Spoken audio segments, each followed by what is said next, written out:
All right, Ashley, let's take a look at what's going on this morning because we are definitely dealing with some visibility issues in some spots, dealing with some patchy fog. I want to zoom in on a couple of those areas and we can see what's happening around 695. That's pretty much the worst of it. We're seeing this around Catonsville, Elk Ridge, around just to the north of Glen Burnie this morning. And we are seeing parts of the city under this patchy fog this morning as well. Now, if you are going to be crossing the border, hopping over into Pennsylvania around East Nottingham, just off to the west of that, just to the south of Little Britain in Pennsylvania, you will be running into little pockets of dense fog there. And then right around Calvert and Cecil County dealing with some patchy dense fog across that area. So just take it easy this morning. Put a lot of distance between you and the vehicle in front of you and just slow down. Radar and satellite composite not picking up on a whole lot right now. Here in Maryland, we're nice and dry. We will start off with some sunshine once that fog really starts to burn off, but then we will have some clouds moving in as the day goes along as well.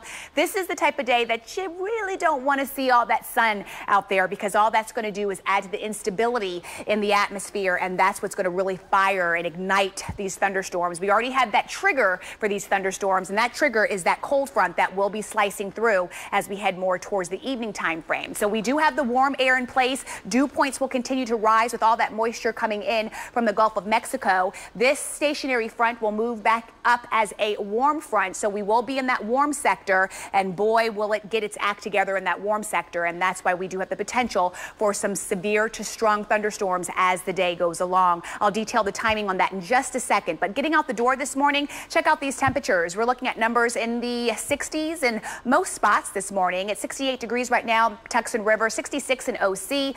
Baltimore's coming in right around 60, and Annapolis is at 65. The wind's going to be a big story for today as well. It is going to get gusty as the day goes along just on its own. Even before we start to see some of the severe weather come in, we'll have gusts today up to about 35, possibly maybe even 40.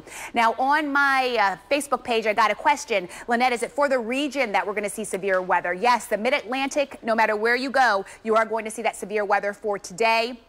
Back here at home, this is what it looks like across the state of Maryland. Of course, if it's for the region, it's for the state. An enhanced risk, that's what we're seeing here in this beige type orangish color, but then a slight risk you can see for some of the counties. But the bottom line is that everywhere today, there is a possibility for severe weather. We're talking about damaging winds, possibly some tornadoes as well. I cannot rule that out. Timing between 7 o'clock, 9 o'clock this evening, that line of thunderstorms will pass through the area, and then the sun will come out as we head towards tomorrow. Once again, recapping for today, high temperature coming in right around 82 degrees. Now let's go check that traffic.